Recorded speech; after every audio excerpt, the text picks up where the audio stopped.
Fala galera, bem-vindos a mais um vídeo aqui. Eu sou o Kaique e você está no canal Depois da Meia-Noite. E se essa é a sua primeira vez aqui, inscreva-se. Meu cachorro tem feito as coisas mais aterrorizantes e não tenho ideia do que fazer. Por favor, tenham paciência comigo. Todo mundo provavelmente vai pensar que eu sou louco, mas eu não consegui inventar nada disso. Espero que postar isso online seja um bom começo. Tenho apenas 13 anos. Realmente não sei o que fazer. Eu tenho um cachorro e o nome dele é Apollo. Ele é um Malinois belga, relativamente um cão amigável, com tendência a morder quando fica nervoso. Para ser honesto, eu nunca gostei muito dele. Eu não gosto de falar sobre isso, mas tenho certeza que você pode me entender ou o que aconteceu quando uma criança sem noção e um nervoso belga Malinois se misturam. Tenho uma cicatriz desde então. Algumas semanas atrás, meus pais me deixaram sozinho com apenas Apollo e alguns pacotes de macarrão para que eu pudesse fazer. Eu tinha meu próprio telefone, então eu não me importava. Decidi pegar meu notebook e jogar um pouco enquanto tinha a oportunidade. E preparei um bom macarrão para que eu pudesse comer. Até que era bom ter um pouco de privacidade para mim. E foi aí que eu percebi isso pela primeira vez. Ao iniciar o jogo, no silêncio ensurdecedor de uma casa relativamente vazia, eu ouvi: "Você está sozinho." Isso me deu calafrios na espinha. Era rouco e difícil de entender, meio quieto ao mesmo tempo. Veio diretamente detrás de mim. Arranquei os fones de ouvido na hora e me virei para olhar para trás em pânico. "Quem está aí?" eu perguntei. Nenhuma resposta, apenas silêncio. Poupe o som trêmulo da minha respiração em pânico. A única coisa que vi foi o meu cachorro, olhando para mim com aqueles olhos mortos dele. Será que eu imaginei? Eu não pensei assim. "Apollo, você acabou de falar comigo?" eu perguntei. Eu me senti um idiota dizendo isso, mas eu não pude deixar de tentar. Como esperado, não houve nenhuma resposta.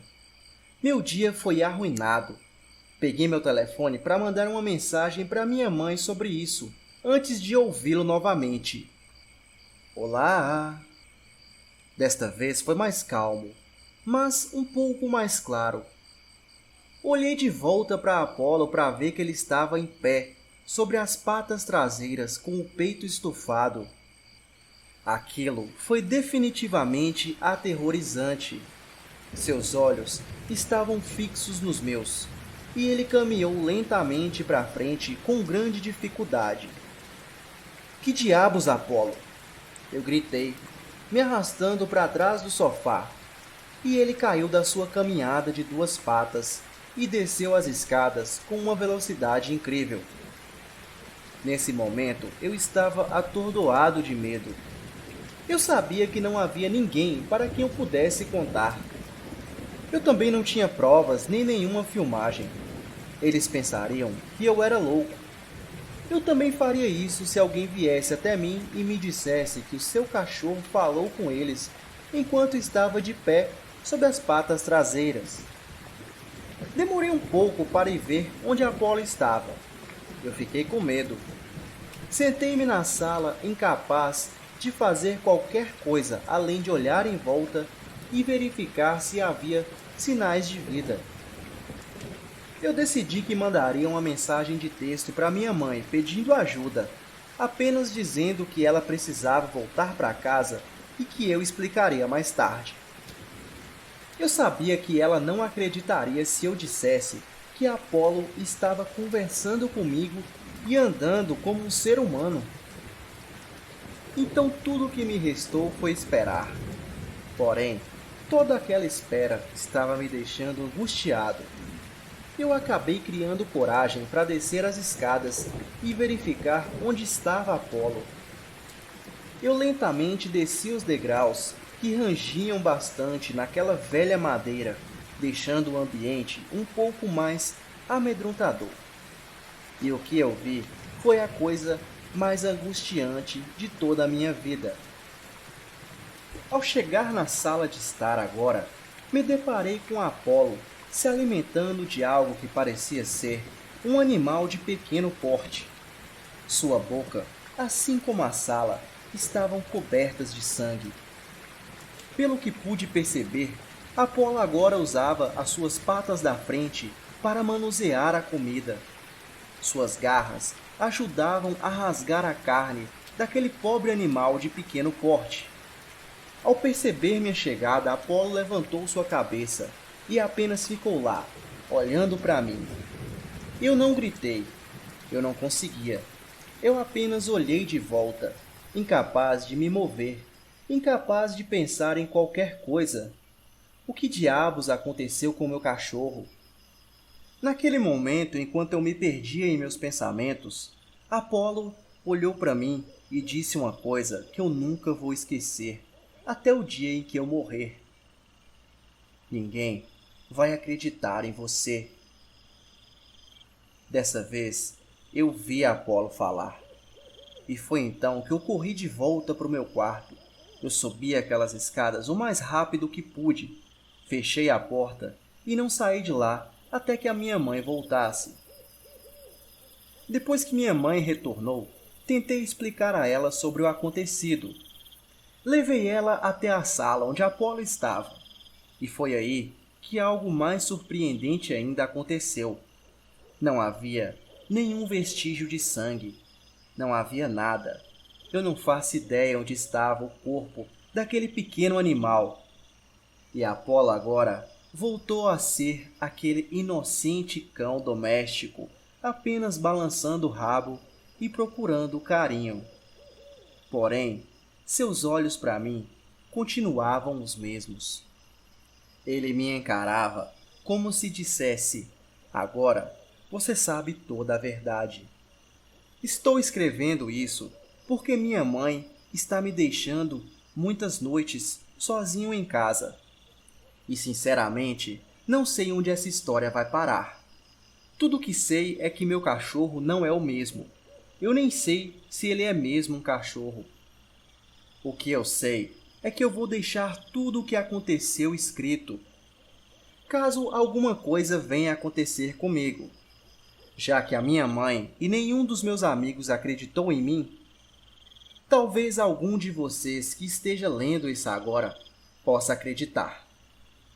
No final das contas, eu só queria o meu velho amigo de volta.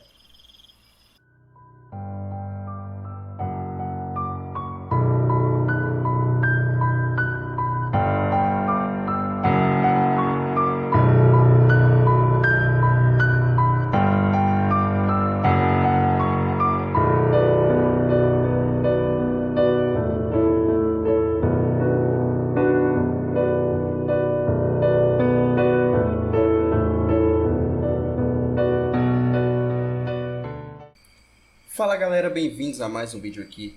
Eu sou o Kaique, você está no canal Depois da Meia-Noite e se essa é a sua primeira vez aqui, inscreva-se. Meu irmão e eu tínhamos um tabuleiro Ouija e agora ele está morto. Meu irmão mais novo e eu sempre tivemos nossas vidas como garantidas. Nós não crescemos ricos, de forma alguma, mas definitivamente tínhamos nossas necessidades e desejos cobertos, na maior parte. Nunca acordamos imaginando se teríamos janta naquela noite, ou se a energia seria cortada porque um dos pais não pagou a conta. Então, quando meu irmão sugeriu que fizéssemos algo estúpido, não senti escrúpulos quanto a isso. Certamente, tudo daria certo, como sempre deu. Há mais ou menos um mês, meu irmão economizou dinheiro cortando a grama da frente. Aos 14 e 17 anos, ainda não tínhamos emprego. E trouxe para casa um tabuleiro Ouija. Naquela noite, ficamos acordados e lemos algumas instruções online. Ignoramos os avisos que antecederam cada artigo. Tudo o que me lembro daquela noite era de nós colocando nossos dedos na prancheta e acordando Na manhã seguinte, quando perguntei ao meu irmão sobre isso, ele ficou confuso e disse que nada havia acontecido naquela noite. Nós tentamos entrar em contato com alguma coisa, mas não me lembro se deu certo. O que sei é que ele se arrependeu de gastar o dinheiro que havia economizado. Logo depois disso, comecei a notar pequenos lapsos no meu controle de comportamento. Começou quando eu fazendo pequenas ações sem pensar, como socar uma parede ou quebrar meu lápis ao meio durante a aula. Com o tempo, porém, minhas ações pioraram e os lapsos se tornaram mais longos e frequentes. Eu gritei com meu irmão implacavelmente porque ele fez uma brincadeira comigo. Depois pedi desculpas a ele, mas era como se eu fosse apenas um espectador em meu próprio corpo. Mal sabia eu o quão preciso isso era. Uma noite, quando me deitei para dormir, senti meu coração cair no estômago e, mais uma vez, pude sentir que estava fora de controle. Eu era um passageiro, só podia assistir, enquanto meu corpo se levantava da cama e saía da casa quando os meus pais dormiam. Dei um passeio perto da floresta que rodeava a casa. Ouvindo alguém nas árvores, corri em direção ao barulho. Eu abordei uma pessoa solitária, provavelmente cuidando dos seus próprios negócios, assim como eu. Tentei parar meu corpo, mas era impossível. Eu batia em seu rosto uma e outra vez, ignorando suas tentativas de comunicação e autodefesa. Senti as coisas quebrarem sob os impactos dos meus punhos e até dos cotovelos. Minhas próprias mãos começaram a queimar de dor, mesmo com a adrenalina. Eventualmente, o homem parou de se mover e foi reduzido a se contorcer. Mais uma vez, eu assisti. E foi tudo muito horrível. Quem era essa pessoa? Eu gostaria de dizer que fiquei chateado durante isso, mas tudo, exceto minha consciência, foi apagada. Minhas emoções falharam em registrar a gravidade da situação até que já estivesse terminada. De repente, tudo me atingiu. Minhas emoções se enfureceram e eu fiquei aterrorizado de uma vez. Aterrorizado com minhas ações. Aterrorizado com o quão fora de controle eu me sentia e aterrorizado com o que iria acontecer comigo a seguir. Gostaria de dizer que chamei a polícia por causa desse pobre homem, mas não liguei. Eu estava preocupado comigo mesmo. O que aconteceria comigo? Em vez disso, arrastei seu corpo para dentro da floresta por quase 10 minutos. Eu só parei porque minhas forças se foram e eu desabei para começar a soluçar. Olhei para o cadáver que fiz, lutando internamente contra cada pensamento emergente. Deixar o corpo aqui foi imoral e horrível. É algo que um serial killer faria, mas chamar a polícia acabaria com minha própria vida. Eu iria para a prisão perpétua, ou pelo menos uma boa parte dela. A justificativa que finalmente fez isso para mim foi que chamar a polícia não traria esse homem de volta dos mortos. Ele estava morto. Eu poderia muito bem não deixá-lo me arrastar com ele. Foi nesse momento que notei o sangue em minhas roupas. Como eu saio dessa situação? Deixei o corpo na floresta e voltei para dentro de casa, jogando minhas roupas na lixeira do lado de fora. Se eu fosse apanhado ao entrar furtivamente, alegaria ser sonâmbulo. Eu não sabia se meu rosto estava ensanguentado ou não, mas felizmente, aquela ponte nunca foi feita para ser atravessada. Vesti roupas novas, fui ao banheiro ver meu rosto milagrosamente limpo e fui para a cama, meio convencido de que era um sonho terrível. Na manhã seguinte descobri que não. No meu caminho para a escola, as roupas ensanguentadas ainda estavam no lixo. Meu corpo doía com a tensão de ontem à noite, e minha consciência gritou novamente. Eu havia matado alguém. Mas era realmente eu? Foi nessa época que considerei que poderia estar possuído por alguma entidade demoníaca. Eu sei o quão louco isso soa, mas nada mais fazia sentido. Eu devo ir a algum médico ou a algum padre? Eu não queria contar a ninguém, mas as pessoas podiam dizer que algo estava em minha mente. Murmurei algo sem sentido sobre as finais chegando em breve. A próxima vez que eu perdi o controle, estava passando por uma escola primária em um sábado à noite, refletindo sobre as coisas pelas quais passei recentemente. Meu coração caiu e o medo tomou conta do meu ser, antes de se dissolver com o resto de mim. Por respeito e desgosto pelo que aconteceu com a criança solitária na escola, não vou contar o que aconteceu com ela. Também não vou contar o que aconteceu com o cadáver dela, nem onde está agora. É impossível descrever a repugnação que eu tinha com mim mesmo neste instante, nem os gemidos de agonia que escaparam da minha garganta. Estava claro para mim agora que eu era uma ameaça para aqueles ao meu redor. Como eu resolveria isso? Voltei-me para a única pessoa que podia, meu irmão, que havia acabado de completar 15 anos. Pedi-lhe para falar comigo e disse que podia estar possuído por alguma entidade demoníaca do tabuleiro Ouija. E ele me disse que não podia atribuir o meu comportamento recente a ele e a sua ideia reconhecidamente estúpida.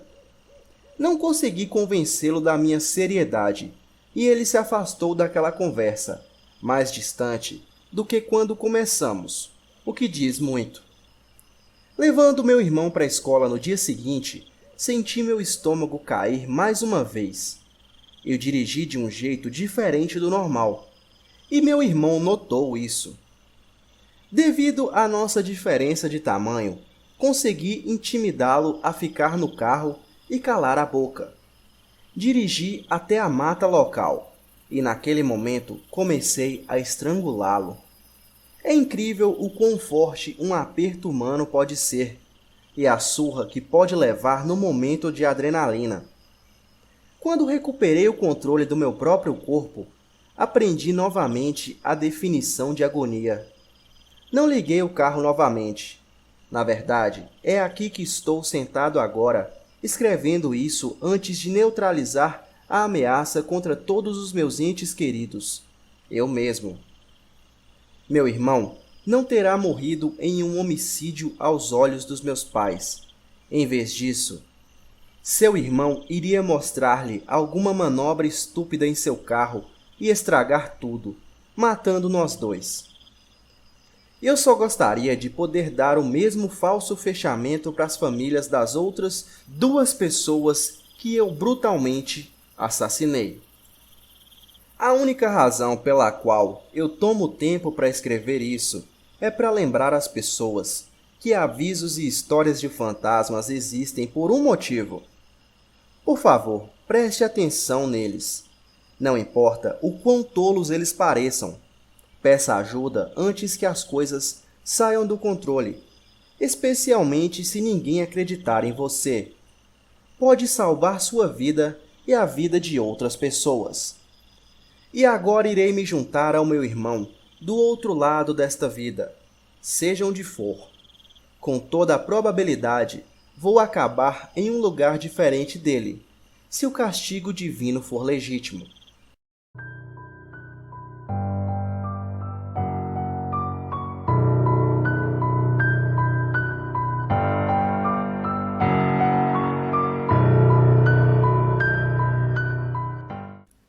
Fala galera, bem-vindos a mais um vídeo aqui. Eu sou o Kaique e você está no canal Depois da Meia-Noite. E se essa é a sua primeira vez aqui, inscreva-se. Minha filha não para de falar com o espelho. Isso aconteceu há algum tempo atrás, e eu ainda não sou capaz de entender completamente o que é ou quem.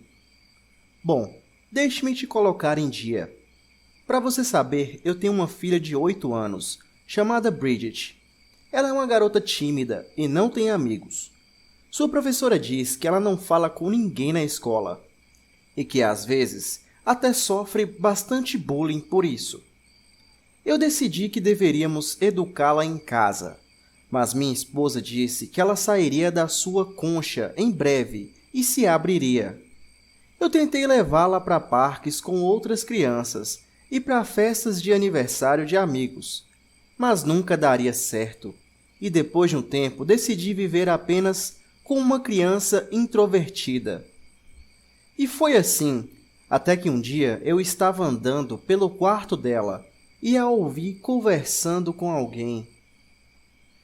"Você é tão engraçada, Sally." Fiquei curioso e confuso com isso. Quem é Sally? Eu entrei no quarto de Bridget.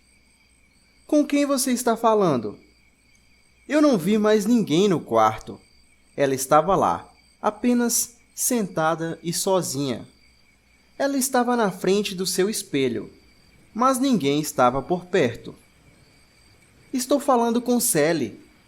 E ela começou a apontar para o espelho. Então percebi que ela veio com um amigo imaginário. Me senti até um pouco confortável com isso. Por que não? Pelo menos ela estava falando com alguém. Resolvi deixá-la com sua imaginação, achando que é normal crianças terem amigos imaginários. Gostaria de não olhar para trás, mas na época comecei a deixar para lá. Mas minha esposa nem tanto. "Tom, nós precisamos fazer alguma coisa sobre isso." Eu desviei o olhar do jogo de hóquei que eu estava assistindo. "Alguma coisa com o quê?" Ela estava com uma cara de frustração neste momento. "Ora, com o quê? Sally!" Eu continuei assistindo TV para não perder nada. "Ora, querida, não vai matar ela ter um amigo imaginário. É normal para as crianças." Eu poderia dizer que minha esposa estava descontente. Ela deveria estar falando com crianças de verdade, não as inventando. Eu ignorei minha esposa, porque eu não me importava na hora e só queria assistir ao meu jogo. 2 semanas se passaram e Bridget ainda estava conversando com Sally, e minha esposa ainda estava descontente com isso. Eu não tinha realmente me preocupado com isso até agora, porque ela começou a ficar acordada até tarde conversando com ela. Eu acho que já estava na hora de acabar com essa brincadeirinha, pois Bridget agora estava culpando Sally até pela bagunça da casa. Chamei Bridget para conversar e expliquei a ela toda a verdade, dizendo que Sally não era de verdade. Bridget, no entanto, esperneou e saiu chorando para o quarto, insistindo que sua amiga era sim real. Eu a castiguei por mentir e a mandei para o quarto dela. E enquanto limpava a bagunça, eu ouvi Bridget conversando. "Sally, por que você faria isso?" Percebendo que ela estava falando com Sally, ela disse: "Eu não quero mais ser sua amiga." Fiquei feliz em ouvir isso, e quando estava prestes a sair, pensei ter ouvido outra pessoa. "Você não pode me deixar." Parecia a voz de uma adolescente. Não podia ser, eu pensei. Então eu entrei no quarto dela e só vi Bridget lá mais uma vez, e mais ninguém. 3 dias se passaram, e quando eu e minha esposa estávamos indo para a cama, eu vi a luz do corredor acender, e fui conferir. "Quem está aí?" Eu não vi ninguém. Entrei no quarto de Bridget, e ela estava dormindo profundamente. Então verifiquei ao redor da casa, mas não havia ninguém. Isso estava ficando cada vez mais estranho.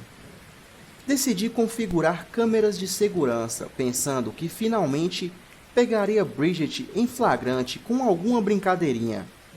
Mas se eu soubesse naquela época... Um dia fui checar as câmeras de segurança depois de encontrar um desenho na geladeira de uma menina ensanguentada no espelho. E quando perguntei à minha filha, ela disse que tinha sido Sally. Finalmente eu posso pegá-la no ato. Mas quando eu verifiquei as câmeras, algo estranho aconteceu. Eu vi a geladeira e de repente ela ficou estática. E quando voltou, simplesmente havia o desenho na geladeira. Eu estava suando porque Bridget não poderia ter feito isso. Mas naquela noite, a coisa ficou mais real ainda. Quando eu estava na cama com minha esposa, ela me disse que precisávamos falar sobre Sally. Eu concordei e disse que diríamos a Bridget que ela não podia mais falar com Sally e fazer amigos de verdade. Nós dois concordamos e fomos dormir. Eu acordei com um som estranho. Parecia que alguém estava cortando um tipo de carne, mas estava escuro demais para ver. Pensei que cheirava a algo estranho e estendi a mão para acender a lâmpada. E o que vi, quando os meus olhos se ajustaram à luz, ainda me assombra até hoje. Era Bridget, com uma faca de açougueiro na mão, cortando o sangue da minha esposa por toda parte. Eu gritei, e então liguei para a polícia. Eles logo vieram e levaram Bridget, assim como uma ambulância depois para levar o corpo da minha esposa. Ao conversar com minha filha, ela disse que Sally a tinha feito fazer isso. Eles disseram que ela estava mentalmente doente e que não poderia retornar para casa tão cedo. Eu obviamente fiquei com o coração partido com tudo o que tinha acontecido. E então à noite decidi ir até o quarto da minha filha e sentei na frente do bendito espelho dela. E foi então que eu finalmente vi o que realmente havia de errado. Meu reflexo não estava lá. Ao invés disso, eu vi uma garota que parecia ter 14 ou 15 anos olhando para mim. Seus olhos estavam totalmente pretos e ela tinha cabelos loiros e sangue escorrendo por ela. Ela inclinou a cabeça e sorriu, mostrando o sangue pingando dos seus dentes. Eu gritei de susto e esmaguei o espelho. Eu tenho que estar enlouquecendo. Ela não pode ser real. Mas cada espelho que eu olho, ela ainda está lá, olhando para mim de volta. Eu destruí todos os espelhos da casa, mas não ajudou em nada, porque quando estou prestes a dormir, eu a vejo no canto, me observando, mas ela não se move. Ela apenas fica lá, balançando de um lado para o outro, enquanto ela cantarola algo que soa bastante demoníaco. Estou começando a enlouquecer, esperando que ela me mate e acabe com meu sofrimento. Mas ela não o faz. E isso me deixa ainda mais louco, ao ponto de eu começar a me machucar. Eu não me alimento mais, e todos os dias bato meus punhos contra a parede até sangrar. Bom, tudo o que sei é que Sally não quer acabar comigo. E se isso não acontecer, eu vou fazer tudo isso parar, de uma forma ou de outra. Tenham todos uma boa noite.